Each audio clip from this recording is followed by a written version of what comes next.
بسم اللہ الرحمن الرحیم الحمد للہ رب العالمین والصلاة والسلام علی اشرف الانبیاء وسید المرسلین خاتم النبیین محمد وعلی آلہ واہل بیتہ وصحبہ اجمعین اما بعد فقد قال اللہ تبارک وتعالی قد افلح المؤمنون الذين هم في صلاتهم خاشعون والذين هم عن اللغو معرضون والذين هم للزكاة فاعلون صدق اللہ العظیم۔ گزشتہ خطبے میں یہ بات بتائی گئی تھی کہ ہر مومن فوز و فلاح اور کامیابی چاہتا ہے، دونوں جہاں میں ہر قسم کی ناکامی سے بچنا چاہتا ہے، ذلت اور رسوائی سے بچنا چاہتا ہے، اس دنیا میں بھی کامیابی مل جائے، مرنے کے بعد کے مرحلوں میں بھی وہ کامیاب ہوتا چلا جائے، یہاں تک کہ ابدی و دائمی زندگی خوشگوار اور اللہ کی پسند کے مطابق ہو جائے۔ بے ایمان بھی یہی چاہتے ہیں، لیکن ان کو راستہ نہیں مل سکا۔ اس لیے راستہ نہیں مل سکا کہ اللہ تعالیٰ نے جو فوز و فلاح اور کامیابی کی بات بتائی تھی اور اس کا طریقہ نازل فرمایا تھا، انہوں نے اس پر اعتماد نہیں کیا، بھروسہ نہیں کیا اور اسے قبول نہیں کیا۔ اس لیے چاہتے تو وہ بھی یہی ہیں کہ اس دنیا میں کامیاب ہو جائیں۔ جو لوگ ان میں سے آخرت کو مانتے ہیں وہ آخرت میں بھی کامیابی چاہتے ہیں، اور جو لوگ آخرت کو نہیں مانتے وہ کم از کم اس دنیا میں کامیابی چاہتے ہیں کہ یہاں کامیاب ہو جائیں۔ لیکن ہم مسلمان ہیں اللہ تعالیٰ کے فضل و کرم سے، تو ہمارے پاس کامیابی کا راستہ موجود ہے، طریقہ موجود ہے۔ ہمارے پیدا کرنے والے نے ہم پر رحم کر کے ہمیں سیدھا راستہ دکھا دیا ہے، اس کے لیے اپنے نیک بندوں کو مبعوث فرمایا اور انہیں ہمارے درمیان ایک عملی زندگی کے ساتھ ایک عرصے تک رکھ کر ہمیں کامیابی کے راستے سے اچھی طرح باخبر اور واقف کر دیا ہے۔ سورۃ المؤمنون کی ابتدائی آیتوں میں اللہ تعالیٰ نے یہ فرمایا کہ فلاح تو مومنین ہی پائیں گے، اور اسی مومنین کے ذکر کی وجہ سے سورت کا نام بھی المؤمنون ہے۔ قد افلح المؤمنون، اس میں کوئی شک نہیں ہے کہ مومن فلاح پا گئے، کامیاب ہو گئے۔ کون مومنین؟ ایک تو مطلق مومن جو کافر نہیں ہے، مشرک نہیں ہے، ایمان والا ہے، موحد ہے، جو چیزیں مومن ہونے کے لیے ماننی ضروری ہیں ان کو مانتا ہے، یہ بھی فلاح پا گیا ہے عبوری اعتبار سے۔ لیکن پوری کامیابی اس سے آگے بڑھ کر کچھ صفات کے پیدا کرنے سے آدمی کو حاصل ہوتی ہے، اور وہ پوری کامیابی کے لیے مطلوبہ صفات میں پہلی چیز نماز ہے۔ قد افلح المؤمنون الذین هم فی صلاتهم خاشعون۔ اللہ تعالیٰ نے یہ نہیں فرمایا کہ مومنین کامیاب ہو گئے اور نماز پڑھنے والے کامیاب ہو گئے، بلکہ مومن کی تعریف ہی نماز پڑھنے والے سے کی ہے۔ المؤمنون الذین هم فی صلاتهم خاشعون، وہ مومن جو مانتے ہیں، جانتے ہیں کہ بغیر نماز کے ایمان ایسا ہی ہے جیسے بغیر شاخوں اور پتوں اور پھلوں اور پھولوں کا درخت، ایسے ہی ہے، بس ایک کہنے کو درخت کہیں گے.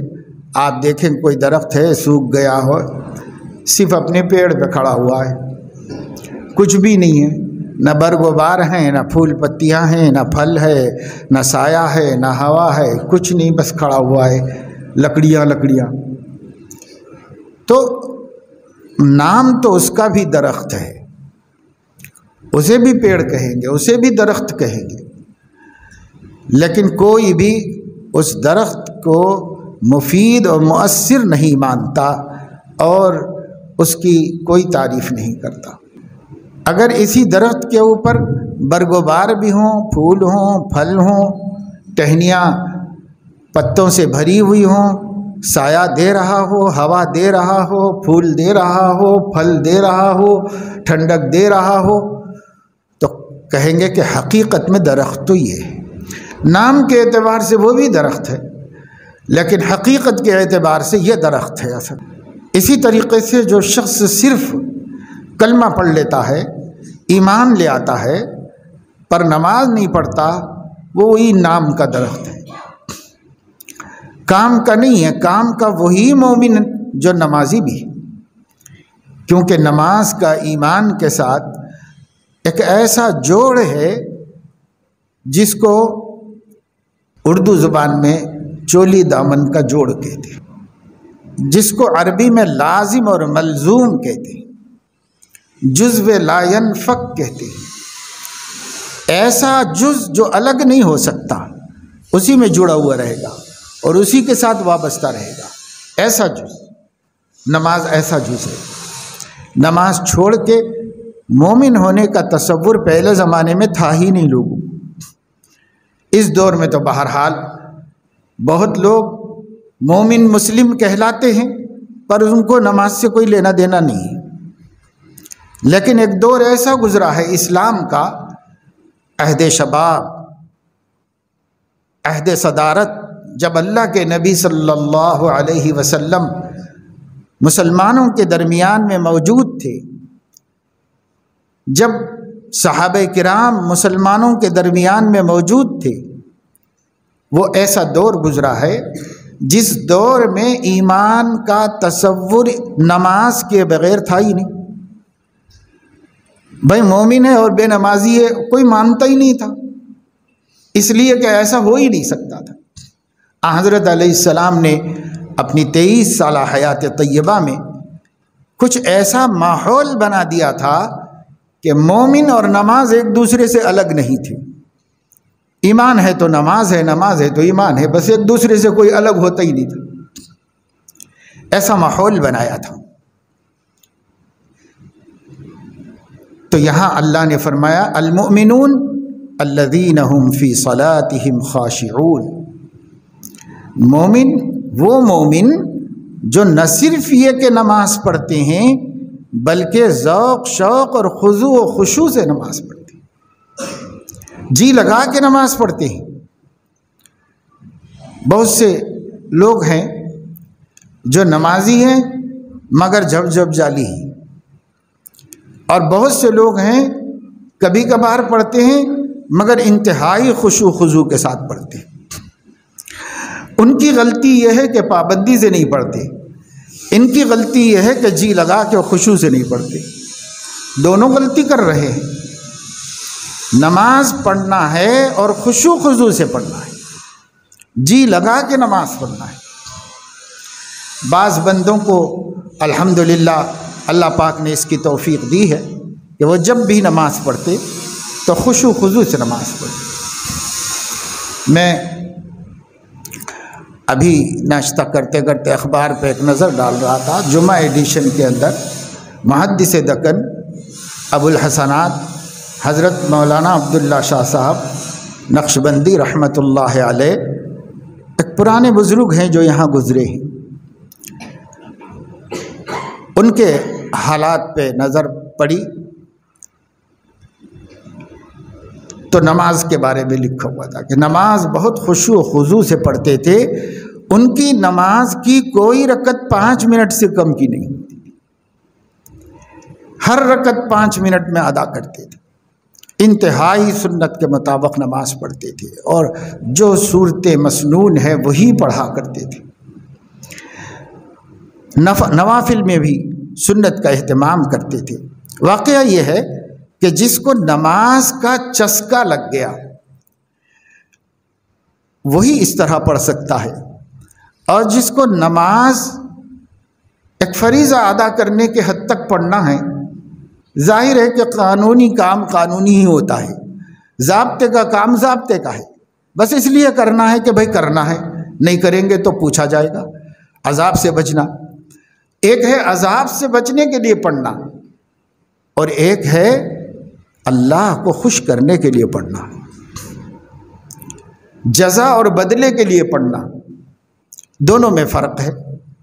جو آدمی ڈیوٹی کے حد تک ڈیوٹی کرتا ہے تو وہ کام چور ہوتا ہے، اور جو آدمی ایک شوق کی وجہ سے کام کرتا ہے تو وہ اپنے ڈیوٹی کے بعد بھی کرتا ہے اور اس سے عمدہ طریقے سے کرتا ہے، کیونکہ اس کو اصلاً کام کرنے سے دلچسپی ہے، تنخواہ اپنی جگہ پہ، لیکن کام کرنا اس کا پسندیدہ مشغلہ ہے، تو وہ کام کرتا ہے، اس کا سامنے بس کام ہوتا ہے، کام ہوتا ہے۔ آپ بعض کام کرنے والوں کے بارے میں کہتے ہیں کہ صاحب آدمی بہت کام چور ہے، کام کرتا نہیں۔ بعض کے بارے میں آپ کہتے ہیں بہت انسانیت نواز ہے، ہیلپنگ نیچر ہے، ایسا ہے۔ یہ کیا فرق کرتے ہیں آپ یہی فرق کرتے ہیں نا کہ ایک آدمی کام کے لیے کام کرتا ہے اور ایک آدمی ڈیوٹی کے لیے کام کرتا ہے، دونوں میں بہت فرق ہے۔ ٹائم ہونے سے 5 منٹ پہلے سے لپیٹنا شروع کر دیتا ہے اپنا کام۔ ایک آدمی کھڑا ہوا ہے، اس کی ایک ضرورت پوری ہو جا سکتی ہے، 5 منٹ اور زیادہ دے دیں گے تو کام ہو جا سکتا ہے، لیکن وہ کہتا ہے نہیں اب ٹائم ہو گیا، کل آئیے، ختم۔ اور ایک آدمی ہے 5-10-15 منٹ اور پھر کے اس کے ساتھ اچھا کام کر دو بھائی، بیچارے کا نمٹ ہی جائے گا، آج ہی نمٹ جائے۔ تو یہ مزاج و مزاج کا فرق ہے۔ اسی طریقے سے عبادتوں میں بھی بعض لوگوں کو فریضہ ادا کر دینا ہے، بس ختم، اور کچھ نہیں، اور بعض لوگوں کو اپنے رب کے سامنے راز و نیاز کرنا ہے، اپنے مالک اور اپنے مولا سے ملاقات کرنا ہے، ان سے مناجات کرنا ہے، ان سے سرگوشی کرنا ہے، اپنے دل کی باتیں ان کے سامنے رکھنا ہے۔ ایک آدمی اس لیے نماز میں آیا ہے اور ایک آدمی اس لیے نماز میں آیا ہے کہ بھائی وقت ہو جائے گا، نماز چھوٹ جائے گی، گناہ ہوگا، اس لیے نماز پڑھ رہا ہے۔ چلو یہ بھی کامیاب ہے اس واسطے کہ نماز تو پڑھ لے رہا ہے، فریضے کو ساقط تو نہیں کر رہا ہے، مگر یہ اعلیٰ درجے کی بات نہیں۔ اعلیٰ درجے کی بات یہ ہے اللہ تعالیٰ سے ملنے کے واسطے جا رہا ہو، اللہ تعالیٰ سے راز و نیاز کرنے کے لیے جا رہا ہو، اللہ تعالیٰ سے مناجات و ملاقات اس کا مقصد ہو۔ ظاہر ہے کہ اس کی نماز کو دیکھ لو، اس کی نماز کو دیکھ لو، تو دونوں میں زمین آسمان کا فرق ہوگا۔ اس لیے اللہ پاک فرما رہے ہیں نماز تو پڑھو ہی، لیکن نماز خشوع کے ساتھ پڑھو۔ الذین هم فی صلاتہم خاشعون۔ اب اللہ تعالیٰ نے کامیاب ہونے والے مومنین کی 2 صفتیں ایک ہی آیت میں بیان فرما دی، ایک نماز پڑھنا، دوسرے نماز بھی خشوع خضوع سے پڑھنا۔ یہ 2 صفتیں بیان کر دی۔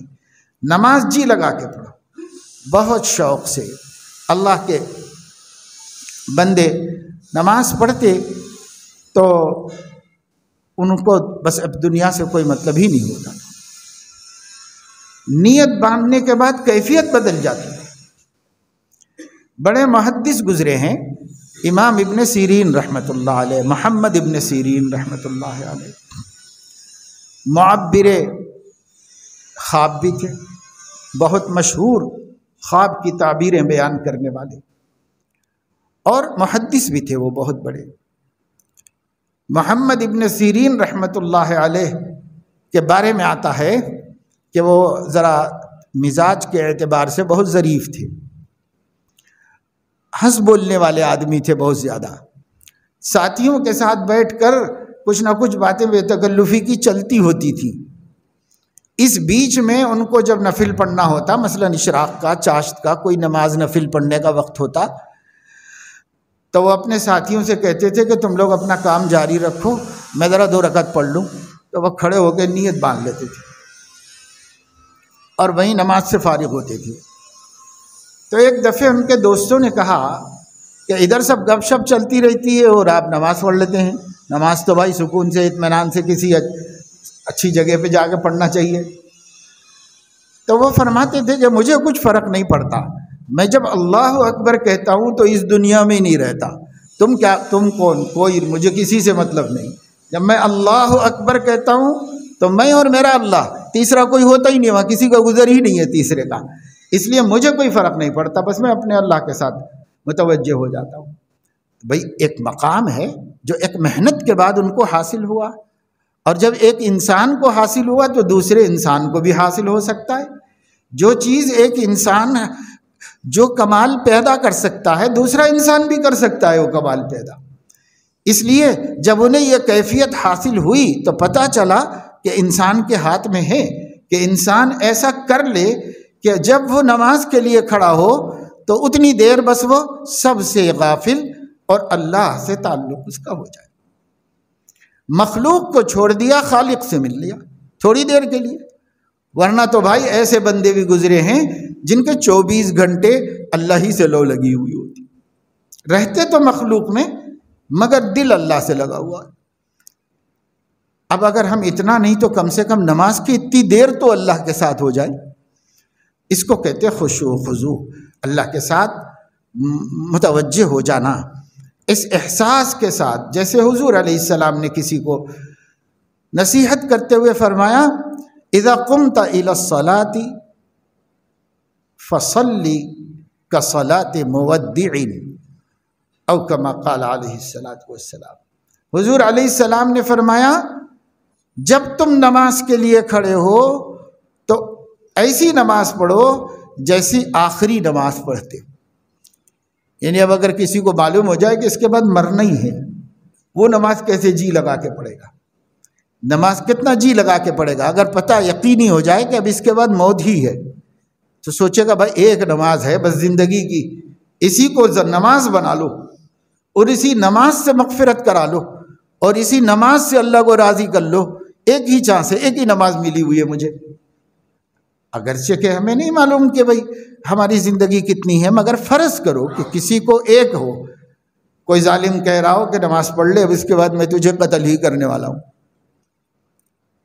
جیسے ایک صحابی کے ساتھ ایسا واقعہ پیش آیا، انہوں نے بہت اطمینان سے نماز پڑھی، اور پھر اس کے بعد کیا سمجھ میں آیا کہ جلدی سے تکمیل کر دی، اور اس کے بعد یہ فرمایا میرا جی تو یہ چاہ رہا تھا کہ بھئی یہ ایک نماز ہے جو تو نے مجھے موقع دیا ہے آخری خواہش پوری کرنے کا، تو اور جی لگا کے اور اطمینان سے اور لمبی پڑھنا چاہ رہا تھا، مگر میں یہ سمجھا کہ تو خوش ہوگا کہ میں موت کے ڈر سے نماز لمبی کر رہا ہوں، اس لیے میں نے جلدی ختم کر دی نماز۔ یعنی موت سے ہم ڈرنے والے لوگ نہیں ہیں، ہم تو اللہ والے لوگ ہیں۔ اللہ موت سے کیوں ڈر رہے ہیں؟ نماز پڑھنے والا کیوں موت سے ڈرے گا؟ اللہ کو راضی رکھنے والا کیوں موت سے ڈرے گا؟ موت سے تو وہ ڈرے گا بھائی جسے پکڑ کا ڈر ہے، خطرہ ہے، اندیشہ ہے، لیکن جس نے اللہ کو ناراض نہیں کیا اس کے لیے تو موت خوشخبری ہے، اس سے کیا ڈر ہے؟ تو بہرحال نماز ہونی چاہیے 5 وقت کی، اور وہ نماز بھی ذرا نماز کی شان والی ہونی چاہیے۔ فریضے سے سبکدوش ہونا بھی ایک ذمہ داری ہے، اور اتنی فکر بھی ہو جائے تو اچھی بات ہے، اس کی مذمت نہیں ہے، اس کی تعریف ہی ہے کہ اتنی فکر بھی ہو جائے کہ فریضے سے سبکدوش ہو جاؤ، کیونکہ اس کے بہانے کم سے کم نمازی تو بن گیا۔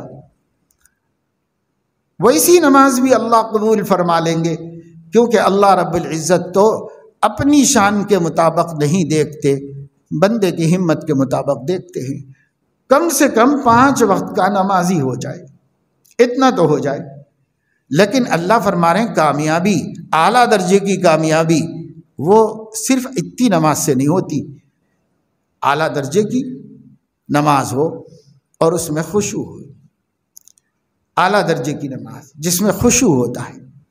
ایک عادت ہم ڈال لیں، اللہ تعالیٰ توفیق دے کہ بھائی کسی کی نماز نہ چھوٹے، ایک کام تو یہ ہمیں کرنا ہی ہے۔ دیکھو زندگی میں اور بہت سی چیزیں ہیں جس کو ہم لوگ نظر انداز کرتے جا رہے ہیں، اور دن بدن دین زندگیوں سے خارج ہوتا چلا جا رہا ہے۔ ایک بات ہر مسلمان مرد عورت یہ طے کر لے، کتنی بھی کمی آ جائے دین میں، پر 5 وقت کی نماز میں کمی نہیں آنے دیں گے۔ دیکھو اس کو ایمان سے جوڑے رکھو۔ ایمان کامل وہی ہے جس میں نماز ہے، جس میں نماز نہیں کہے کا ایمان ہے۔ میں بار بار بتا چکا ہوں کہ بعض ائمہ فقہا محدثین کے نزدیک ایمان بھی نہیں ہوتا نماز کے بغیر۔ اس لیے 5 وقت نماز میں کوئی سمجھوتا نہیں۔ اس کی بڑی پابندی کرنے والے اللہ کے بندے کرتے ہیں۔ ہمارے یہاں حیدرآباد میں ایک رئیس آدمی گزرے ہیں، وہ آبٹس پہ رہتے تھے اور نوابی خاندان سے تعلق تھا، بڑے بلڈر تھے اور نماز کے بہت پابند تھے۔ بس کوئی نماز میں کوئی کوتاہی کبھی نہیں کرتے تھے۔ اپنے بچوں کو حافظ قرآن بنایا، سب بچوں کو حافظ قرآن بنایا۔ ان کے بڑے بیٹے وہ بھی حافظ تھے، نماز کے پابند، اب بھی ہیں ماشاءاللہ۔ ایک دن نماز پڑھ کے، عصر کی نماز پڑھ کے یہ نواب صاحب گھر میں داخل ہوئے تو دیکھا کہ ان کے صاحبزادے گھر میں عصر کی نماز پڑھ رہے ہیں۔ ان کے بیٹے گھر میں عصر کی نماز پڑھ رہے تھے۔ نماز ختم کرنے کے بعد مواخذہ کیا اور پوچھا کہ گھر میں کیوں پڑھی آپ نے نماز، مسجد کیوں نہیں گئے عصر پڑھنے کے لیے؟ انہوں نے کہا میں سو گیا تھا، دیر ہو گئی تھی اس لیے۔ تو کہا کیا فائدہ ہوا، آپ کے سینے میں قرآن ہے، آپ حافظ ہیں، آپ کو میں نے نمازیں غارت کرنے کے لیے حافظ نہیں بنایا تھا، نماز کی پابندی کے لیے میں نے آپ کو حافظ بنایا تھا۔ آپ کی نماز گھر میں کیسے ہو گئی؟ ابھی آپ سیدھے مسجد جائیے اور مسجد جا کر مغرب تک اعتکاف میں بیٹھیے اور جو نقصان اپنی نماز کا کیا ہے اس کی استغفار اور اللہ سے معافی مانگتے رہیے۔ یہ کہہ کر ان کو نماز کے لیے بھیج دیا۔ نماز تو پڑھ لی تھی، مسجد میں مغرب تک اعتکاف کرو اور جو جماعت چھوڑی ہے اس کا استغفار کرتے رہو۔ کوئی غریب آدمی نہیں، رئیس آدمی تھے، لیکن نماز کا اہتمام اتنا تھا۔ بھیجا بچے کو، وہ چلے گئے فوراً مسجد، والد کا حکم تھا، سیدھے مسجد چلے گئے نکل کر کے۔ وہ مسجد ہی میں استغفار تک بیٹھے رہے، اور یہ نواب صاحب کو 2 4 5 منٹ کے بعد ہی ایسا اٹیک ہوا دل کے اوپر کہ اسی وقت روح بھی قبض ہو گئی، انتقال ہو گیا۔ ہم تھے موجود، ہم نے بھی ان کی جنازے کی نماز پڑھی ہے، تدفین میں بھی شریک ہوئے ہیں ان کے۔ لیکن ذرا دیکھیے کہ اگر آدمی کے دل میں اہمیت ہوتی ہے تو بڑے بڑے مالداروں کے پاس بھی ہوتی ہے، بڑے بڑے دنیا داروں کے پاس بھی ہوتی ہے، اور اگر نہیں ہوتی تو اچھے اچھے دینداروں کے پاس بھی نہیں ہوتی۔ یہ اپنے اوپر ڈیپینڈ کرتا ہے کہ ہم اس چیز کو کیا سمجھ رہے ہیں، نماز کو ہم کیا سمجھ رہے ہیں۔ اگر نماز کی وقت و اہمیت ہمارے دل میں ہو تو پھر نماز میں خشوع کا پیدا ہونا یقینی چیز ہے۔ خشوع جی لگے گا۔ یہ نماز ادنا درجہ یہ ہے کہ فریضہ ادا کرنے کے لیے ہی پڑھ لو، کم سے کم ہماری زندگی میں کوئی نماز قضا نہ رہے، ہماری زندگی میں کوئی نماز باقی نہ رہے، جب ہم مریں تو ہمارے اعمال نامے میں کوئی نماز باقی نہ رہے۔ ایک بہت بڑے بزرگ گزرے ہیں ہندوستان میں، محی السنہ حضرت مولانا شاہ ابرار الحق صاحب رحمہ اللہ۔ ان کے صاحبزادے تھے، جوانی میں بیمار ہو گئے تھے اور 36 برس کی عمر میں انتقال ہوا۔ اس میں سے 8 سال بستر پر تھے، آخری کے 8 سال سخت بیماریاں، طرح طرح کی بیماریاں، خون کی قے ہو جانا اور سحر، جادو اور کیا کیا میں مبتلا تھے۔ ہر دیکھنے والا رحم کرتا تھا۔ 36 سال کا نوجوان آدمی تھا، بالکل ہڈیوں کا ڈھانچہ تھا۔ ہم نے بھی دیکھا، کچھ خدمت کی بھی توفیق ملی۔ عشاء کی اذان ہوئی اور ادھر مؤذن نے حی علی الصلاح کہا اور ادھر ان کی روح قبض ہو گئی۔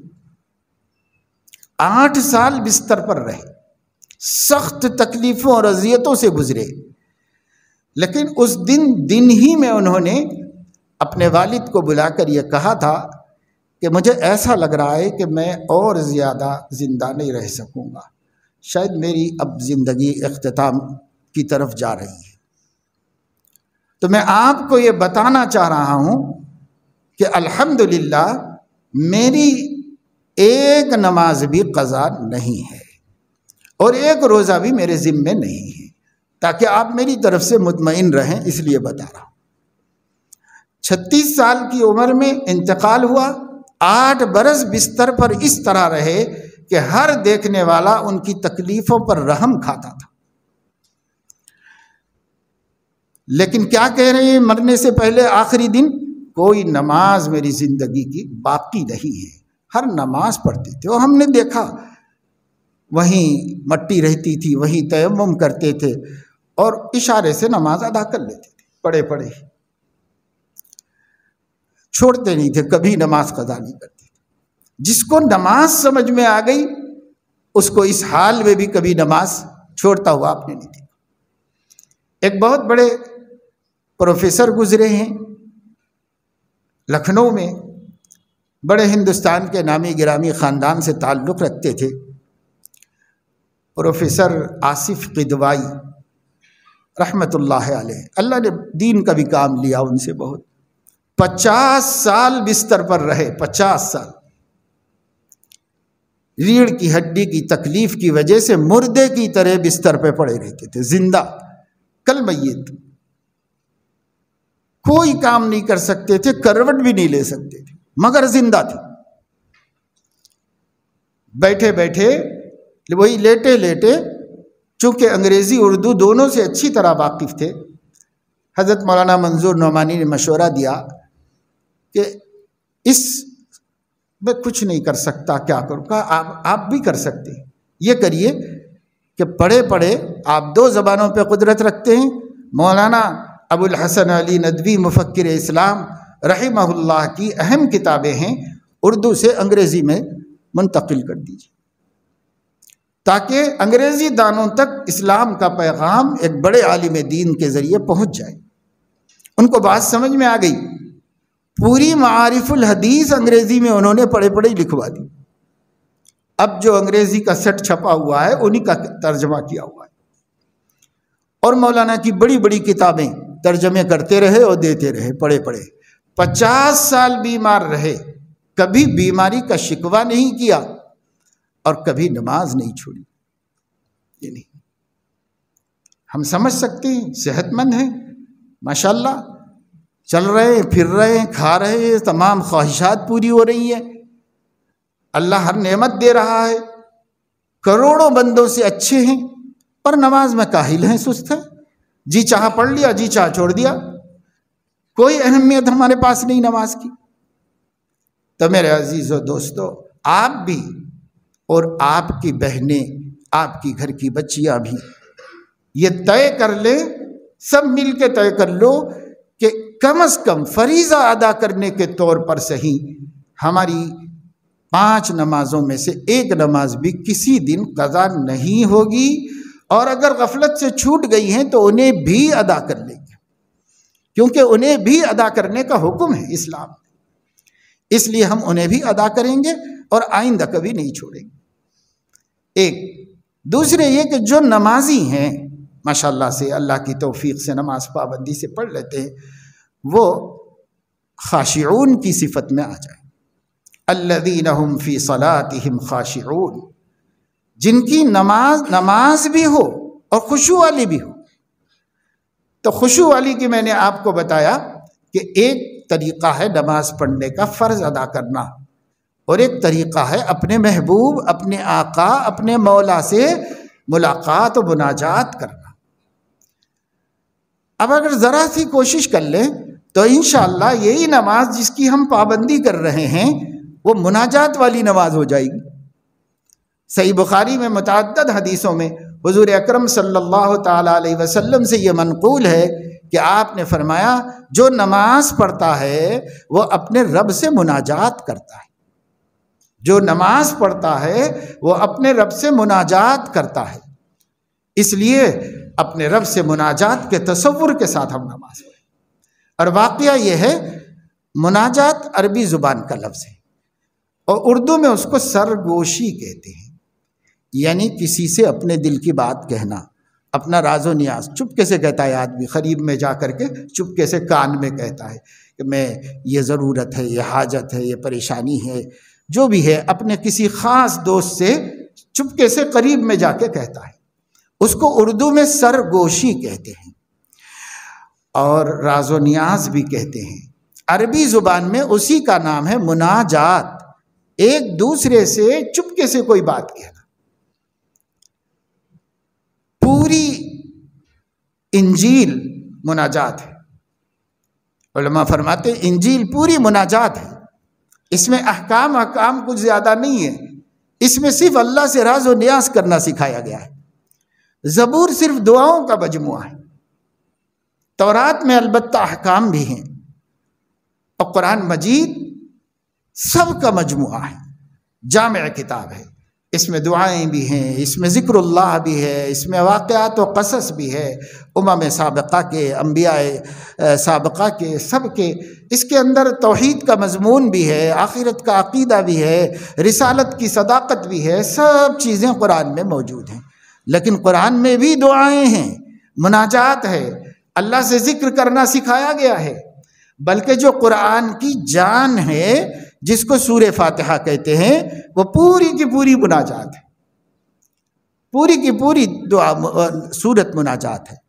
7 آیتیں ہیں، صحیح بخاری میں ہے کہ بندہ کہتا ہے الحمدللہ رب العالمین، اللہ کہتا ہے حمدنی عبدی، بندہ کہتا ہے الرحمن الرحیم، اللہ کہتا ہے مجدنی عبدی، اور بندہ کہتا ہے مالک یوم الدین، اللہ فرماتا ہے اثنا علی عبدی، اور بندہ کہتا ہے ایاک نعبد و ایاک نستعین، اللہ فرماتا ہے ھذا بینی و بین عبدی وَلَهُ مَا سَأَلَ، اور وہ جو مانگے میں اس کے لیے دے دیا۔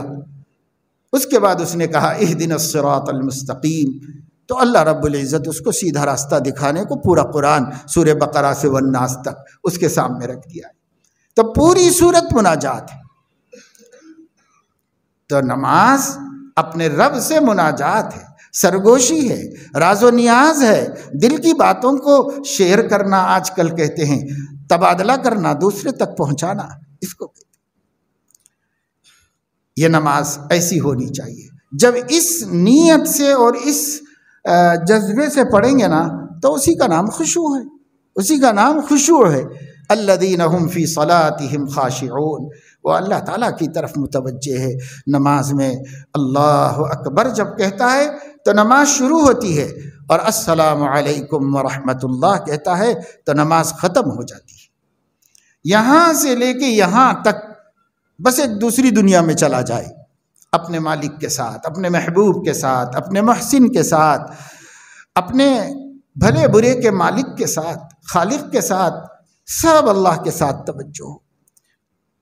نبی ایسی نماز پڑھتے تھے، خلفائے راشدین ایسی نماز پڑھتے تھے، صحابہ کرام ایسی نماز پڑھتے تھے، محدثین فقہا ایسی نماز پڑھتے تھے۔ سب کے حالات پڑھ لو، ان کی نماز کی دنیا بالکل الگ دنیا تھی۔ وہ ایک ایسی عجیب و غریب روحانی دنیا میں قدم رکھ دیتے تھے، اللہ اکبر کہتے ہی کہ بس سر سے لے کے پیر تک، انگ انگ، ایک ایک رونگ ٹاؤن کا اللہ کے نور سے منور اور اللہ تعالیٰ کی قوت سے طاقتور ہو جاتا تھا۔ ایک دنیا ان کی عجیب ہو جاتی تھی۔ کوشش کریں کہ پہلے نمازی بن جائیں، پھر نماز میں خاشع بھی بن جائیں، اعلیٰ درجے کی نماز پڑھنے والے بھی بن جائیں ہم۔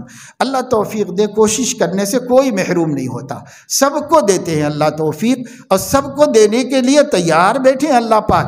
ہماری طلب کی ضرورت ہے، ہم تو مائل بکرم ہیں، کوئی سائل ہی نہیں، راہ دکھلائیں کسے رہ روے منزل ہی نہیں۔ اللہ تو خود تیار بیٹھا ہے، ہم ہی نہیں لے رہے ہیں اللہ سے جو لینا ہے۔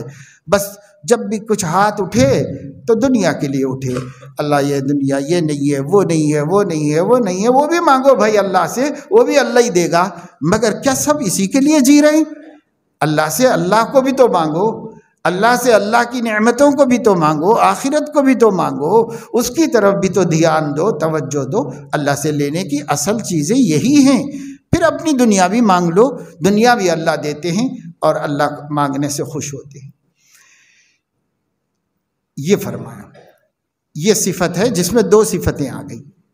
کون کامیاب ہوں گے؟ جو مومن ہوگا۔ اور کون سا مومن کامیاب ہے؟ جو مومن نماز کا پابند ہے اور نماز میں خشوع بھی رکھتا ہے، یعنی جی لگا کر نماز پڑھتا ہے، جی جان سے خوشی سے نماز پڑھتا ہے، اور 5 وقت کی پڑھتا ہے اور سنت کے مطابق پڑھتا ہے، یہ خاشع ہو جائے گا۔ اس کے بعد فرمایا والذین هم عن اللغو معرضون۔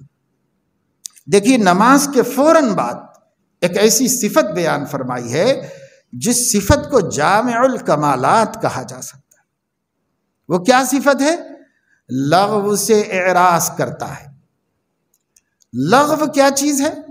لغو کے معنی ہے ہر وہ بات اور ہر وہ کام جس میں نہ دنیا کا فائدہ ہے نہ آخرت کا فائدہ ہے۔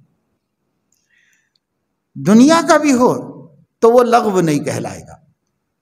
کاروبار ہے، دھندا ہے، لین دین ہے، اپنی نوکری ہے، ملازمت ہے، تعلیم ہے، کوئی بھی چیز کسی بھی اعتبار سے، مزدوری، محنت، جس میں بھی آدمی بولے یا کرے، بولنے میں، کرنے میں، جو بول رہا ہو اس بول میں اور جو کر رہا ہے اس کرنے میں یا تو دنیا کا فائدہ ہو یا آخرت کا فائدہ۔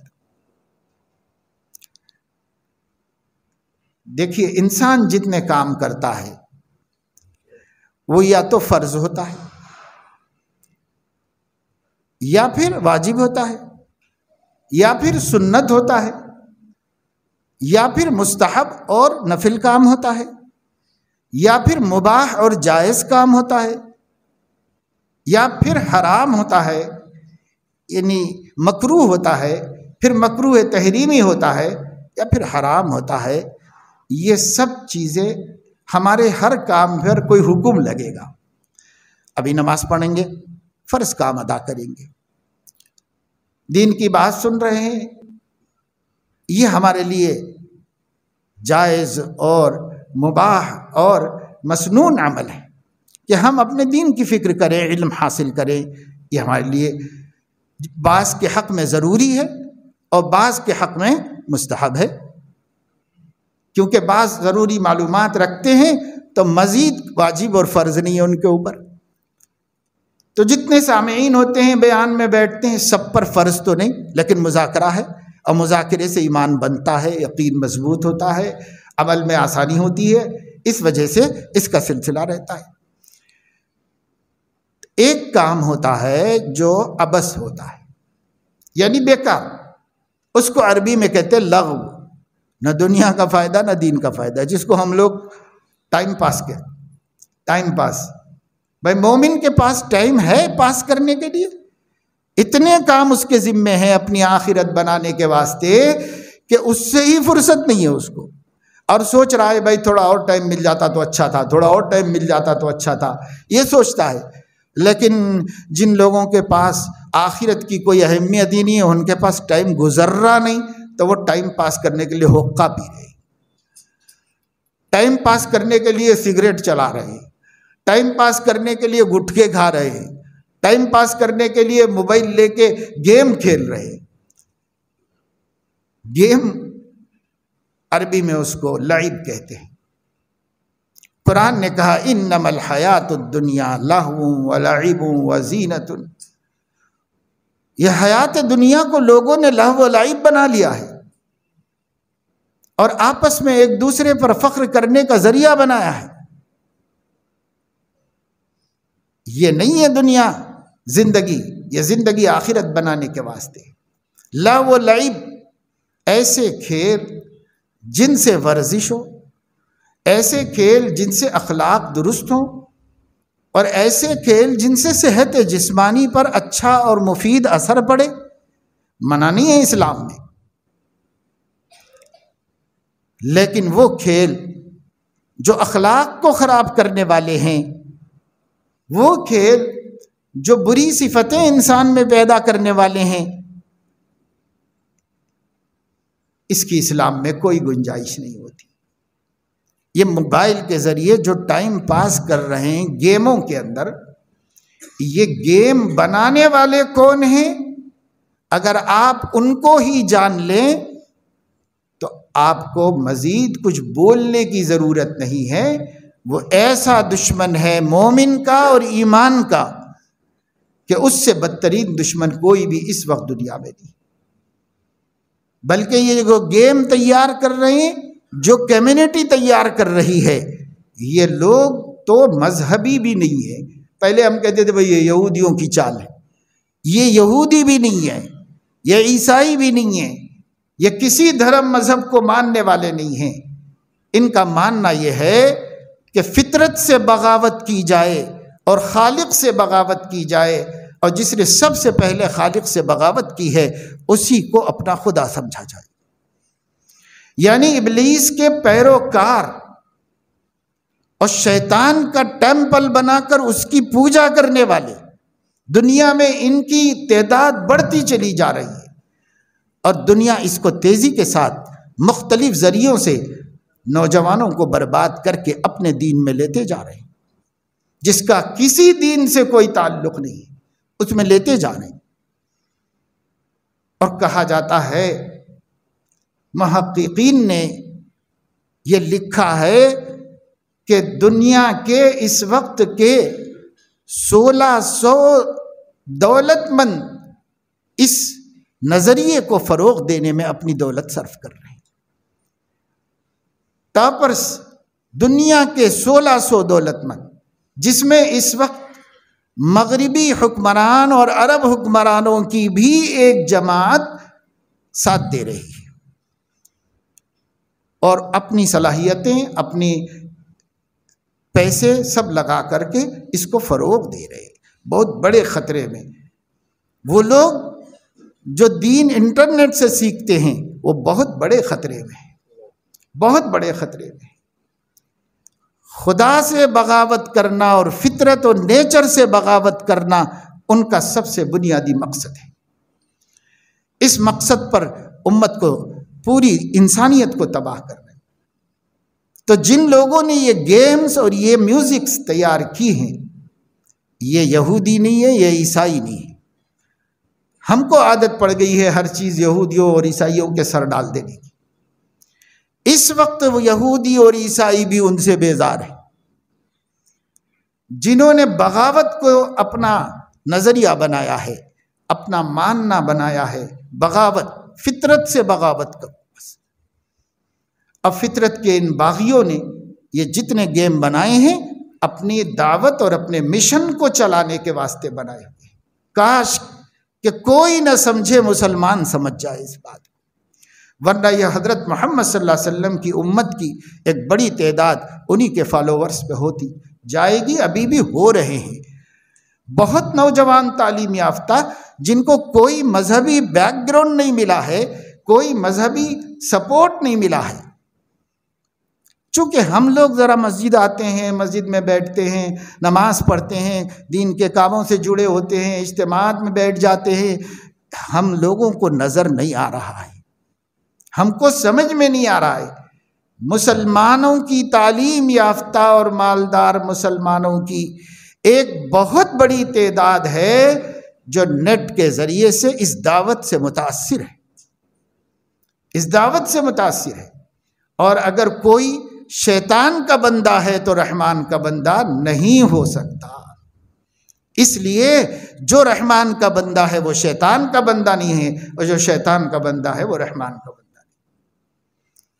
ملت گھاٹے میں ہے، ملت بہت بڑے بارود کے ڈھیر پر ٹھہری ہوئی ہے۔ ملت کے حوالے سے ہم نے سوچنا بند کر دیا ہے، اپنے حوالے سے سوچ لے رہے ہیں، ہمارا دین، ہماری دنیا درست ہو جائے بس۔ بہرحال کیا فرما رہے ہیں اللہ تعالیٰ؟ لغو سے بچو. لغو ذرا یہ دیکھ لیں گے کیا ہے، ذرا یہ پڑھ لیں گے کیا ہے، ذرا یہ کریں گے، لغو ہی تو ہے نا. نہ آپ کے دنیا کا فائدہ، نہ آپ کے دین کا فائدہ ہے، پھر لغو ہے. اس لغو نے ہماری قوم کو تباہ و برباد کر دیا ہے. بیکار کاموں میں وقت خراب ہو رہا ہے. بیٹھو تو بیٹھی، وہی حال مردوں کا، وہی حال عورتوں کا.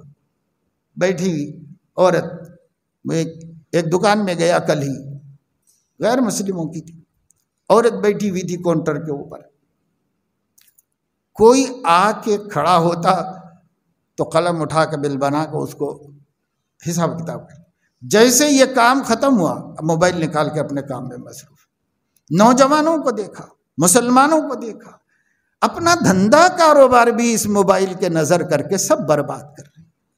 اچھے اچھے کاروبار کرنے والے بیکار ہو گئے اور سب خسارہ اور نقصان میں مبتلا ہو گئے، اس واسطے کہ کام نوکروں پہ چھوڑ دیا اور خود موبائل میں مصروف ہے. موبائل ایسی بڑی مصروفیت ہے کہ الامان الحفیظ. بس اب موبائل سے بھی کاروبار کر رہا ہے تو ٹھیک ہے، کاروبار چلو وہ بھی کاروبار کا ذریعے میں استعمال کر لیا. کاروبار بھی نہیں، صرف اس میں اوپر نیچے اوپر نیچے اوپر نیچے، بس یہی کام کرتے بیٹھنا ہے، ختم. اس میں دنیا دار، اس میں دیندار، اس میں اہل علم، اس کے اندر مدرسے والے، اس کے اندر خانقاہ والے، اس کے اندر دعوت والے، اس کے اندر دنیا والے، سب ہی کو اس نے اپنی طرف ایسا متوجہ کر لیا ہے کہ بس وہی بچا ہوا ہے جسے خدا نے بچا کے رکھا ہوا ہے. جس کو اللہ نے محفوظ نہیں رکھا وہ محفوظ نہیں. ہمیں فکر کرنے کی ضرورت ہے. لغو کے بارے میں کیا اللہ؟ ایمان، نمبر 2 نماز، نمبر 3 لغو سے بچنا. ایمان اور نماز کے فوراً بعد اللہ فرما رہے ہیں والذین هم عن اللغو معرضون، اور جو میرے ایمان والے بندے نماز بھی پڑھتے ہیں، فضول کام نہیں کرتے. آج کتنی فضولیات میں ہماری زندگی خراب ہو رہی ہے. رات بھر ہمارے جوان بچے ہی نہیں، ہماری بیٹیاں بھی رات کا بڑا حصہ موبائلوں میں گزار کے صبح 10-11 بجے تک سو رہے.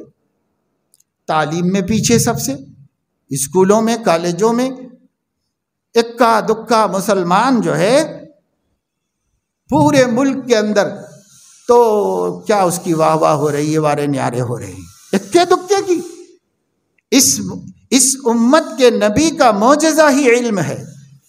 پوری دنیا میں سب سے زیادہ تعلیم یافتہ مسلمانوں کو ہونا چاہیے تھا، لیکن صاحب بچے جوان ہوتے ہی موبائل میں چلے. 8ویں 10ویں 9ویں 10ویں سے ہی شوق بدل گئے. کالج میں ڈالے، کوئی 10ویں پڑھ کے چھوڑ رہا ہے، کوئی 11ویں پڑھ کے چھوڑ رہا ہے، کوئی 12ویں پڑھ کے چھوڑ رہا ہے. تعلیم کا ذوق ہی نہیں ہے. بعض پڑھ رہے ہیں صاحب، کیا چل رہا؟ ڈگری چل رہی. تو ہر ایک سے پوچھنا پڑتا ہے کہ کون سے سیمسٹر میں ہے، پچھلے سب کلیئر ہیں کیا؟ پوچھنا پڑتا ہے.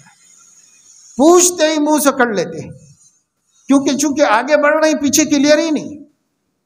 پیچھے کئی پرچے چھوڑے ہوئے ہیں اور آگے بڑھ رہے ہیں اور بول رہے ہیں کہ پڑھائی چل رہی. تو ہر ایک کا آپ پڑھ رہے ہیں، انجینئرنگ کرے، اچھا ماشاءاللہ پچھلا کلیئر ہے؟ پوچھنا پڑتا ہے. نہیں تو پھر بعد میں بات سامنے آتی ہے کہ نہیں صاحب اس میں 2 ہیں، اس میں 1 ہے، اس میں 1 ہے. کائی کی پڑھائی ہے بھائی؟ یہ اگر محنت کر کے پڑھتے تو یہ نوبت کیوں آتی؟ ہم کو پڑھنے کی طرف سب سے زیادہ توجہ دینے کی ضرورت ہے. اس امت سے زیادہ تعلیم کا رسیا کوئی طبقہ نہیں ہے دنیا کے اندر. یہ ہماری شان تھی اور ہماری صفت تھی. دنیا کو قلم ہاتھ میں لینا ہم نے سکھایا تھا. دنیا کو کاغذ قلم سے روشناس ہم نے کرایا تھا. ہم ہی وہ قوم تھے جنہوں نے دنیا کو دین بھی دیا اور سائنس بھی دی اور دنیا کو ہر فن دیا. لیکن دے کر 8ویں صدی کے بعد سے ہم علیحدہ ہو گئے اور گرتے چلے جا رہے. ہمارے لیے سوچنا چاہیے کہ ہم اس سلسلے میں کیا کریں. لغو سے بچو بھائی. پڑھو، جو پڑھ رہا ہے اچھا پڑھے، جو کما رہا ہے اچھا کمائے، جو نوکری کر رہا اعلیٰ درجے کی نوکری کرے، جو تجارت کر رہا ہے بہت بڑے سے بڑا تاجر بننے کی کوشش کرے. وہ دیانت سے، امانت سے، محنت سے، جستجو سے، جفاکشی سے ہر چیز میں کامیابی ملتی ہے. نواب بن کے بیٹھنے سے 2 کوڑی بھی نہیں کما سکتا انسان۔ نوابوں کا کیا حشر ہوا، جتنی جائیدادیں تھی بیچ بیچ کے کھائے، پھر گھر گھر بھیک مانگنے کی نوبت آئی۔ ایسے حالت میں نے اپنی آنکھوں سے دیکھا ہے، ایسے نوابوں کو جو اپنی شاندار دیوڑی چھوڑ کر کے چھوٹے سے کرائے کے مکان میں رہ گئے، اپنا مکان کرائے پر دیا، اس کا زیادہ کرایہ لے کر کم کرائے کے مکان میں رہ کر باقی پیسے کھائے، کرائے کے لیے پیسے نہ ہوئے، گاڑی میں پٹرول ڈیزل ڈلانے کے لیے منگنا پڑا۔ میں نے آنکھوں سے ایسے رئیسوں کو دیکھا ہے، اور آپ نے بھی دیکھا ہوگا، اللہ نے دنیا میں تو سب کے سامنے مثالیں رکھی۔ نہیں چلے گا بھائی، ایسا نہیں چلے گا۔ فضول کام چھوڑو، کام کرو، اپنے آپ کو اپنی دنیا بناؤ۔ اس زمانے میں اپنی دنیا درست کرنا بھی بڑی عبادت ہے، اور اپنے قوم کو زندہ رکھنے کا ذریعہ اور وسیلہ ہے۔ اس لیے کرو اور دین بھی نہ چھوڑو۔ اب اللہ لغو و لایانی سے بچا رہا ہے نماز کے فوراً بعد، کہ نماز پڑھو، جی لگا کے پڑھو۔ اب نماز میں پورا ملا کے کتنا ٹائم لگے گا 5 نمازوں کے اندر؟ سب ملا کر کے بہت سے بہت 1 گھنٹہ، 1.5 گھنٹہ، 2 گھنٹے، 5 نمازوں کے پورے ملا لو، تیاری ویاری سب ملا کر کے، تو اور ہمارے پاس 22 گھنٹے ہیں۔ فوراً اللہ فرما رہا ہے والذین هم عن اللغو معرضون، باقی 22 گھنٹوں کے اندر آپ کوئی فضول کام نہیں کرو گے۔ اگر دنیا آخرت کی کامیابی چاہتے ہو، اگر دنیا آخرت میں کامیابی چاہتے ہو، فضول کام مومن نہیں کرتا۔ مومن یا تو اپنے لیے کر رہا ہے یا امت کے لیے کر رہا ہے، انسانیت کے لیے کر رہا ہے۔ فضول تو مومن کے پاس ٹائم نہیں، کوئی لایانی کام مسلمان نہیں کرے گا۔ والذین هم عن اللغو معرضون، اور اس کی اہمیت اتنی ہے کہ اللہ ایمان، نماز، پھر فضول سے بچنا، تیسری بات ہی یہ بتا دی، فضول سے بچو، بیکار نہ رہو، کچھ کرو۔ اللہ نے دیا ہے بہت، ضرورت نہیں ہے ہمیں کمانے کی، تو بھی کام کرو، دوسروں کی خدمت کرو۔ حضور علیہ السلام نے تو یہ فرمایا کہ اگر تم کو تمہارے لیے ضرورت نہیں ہے تو کسی محتاج کے لیے کما دو۔ صدقہ ہے دوسرے کے لیے کمانا بھی، صدقہ ہے، کما دو، دوسرے کے لیے کما دو، دوسرے کا کام بنا دو، کسی غریب کی مدد کر دو، کسی بیمار کی تیمارداری کر لو، کسی پریشان حال کی پریشانی دور کر دو۔ یہ کرنے کے کام ہیں۔ آج موبائل کی مصروفیت نے مسلمانوں کو عیادت جیسے عمل سے محروم کر دیا۔ ہم کس مریض کو پوچھنے جا رہے ہیں بھائی؟ اگر ایک آدمی سے پوچھا جائے آج کے اعمال نامے میں کیا آپ نے کسی بیمار کو پوچھا ہے؟ ارے جا کے نہیں پوچھ سکتے تو کم سے کم اسی موبائل سے تو پوچھ لو کہ کیسے ہیں۔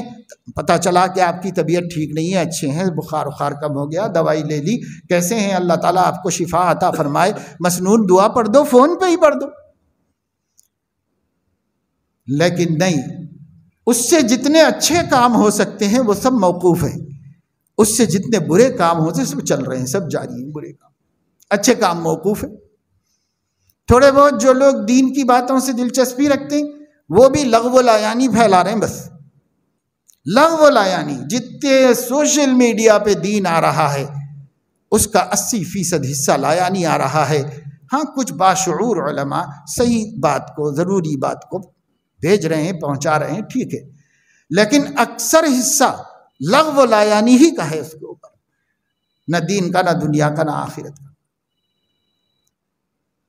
حضرت مولانا منظور نعمانی رحمۃ اللہ علیہ نے، ایک بڑے نیک آدمی بزرگ گزرے ہیں، دعوت و تبلیغ سے ان کا تعلق تھا بیلگام میں، حضرت قطب الدین ملا رحمۃ اللہ علیہ، ان کا بھی انتقال ہو گیا۔ بہت کام کیا انہوں نے ماشاءاللہ، اور وہ حضرت سے بیعت تھے، حضرت مولانا منظور نعمانی، اور وہ لیکچرر تھے، اچھے اردو کے ادیب تھے۔ ایک زمانے میں انہوں نے ایک مضمون لکھا تھا نبی پاک صلی اللہ علیہ وسلم کی ولادت کی تاریخ کی تحقیق پر، کہ آپ کی ولادت کی صحیح تاریخ کیا ہے، کیونکہ اختلافی مسئلہ ہے، تو اس کے اوپر انہوں نے تاریخی تحقیق کی تھی۔ وہ مضمون الفرقان میں چھپ رہا تھا۔ 2-3 قسطیں چھپنے کے بعد حضرت قطب الدین ملا رحمۃ اللہ علیہ نے فرمایا کہ میرے پاس حضرت کا خط آیا، اور اس خط میں حضرت نے مجھے یہ لکھا، آپ کے مضامین جو قسط وار چھپ رہے ہیں مجھے دیکھنے کی توفیق ملی، آپ کا قلم بھی اچھا ہے، انداز بھی عمدہ ہے، تحقیق بھی معتبر ہے، اور مجھے بڑی خوشی ہوئی کہ آپ بہت اچھے انداز سے تحقیق کر سکتے ہیں، کر رہے ہیں۔ لیکن میں آپ سے ایک بات عرض کرنا چاہتا ہوں، وہ یہ ہے کہ کسی ایسے موضوع کا اپنے کام کے لیے انتخاب کیجئے جس سے اس امت کو نفع پہنچے۔ حضرت علیہ السلام کی پیدائش کی تاریخ کون سی ہے؟ اگر اس میں اختلاف بھی ہے تو اب اس کی تحقیق کوئی ہماری آخرت بنانے والا عمل نہیں ہے، اور اس سے ہمارا کوئی خاص کام نکلنے والا نہیں، اس سے امت کو کوئی خاص نفع نہیں۔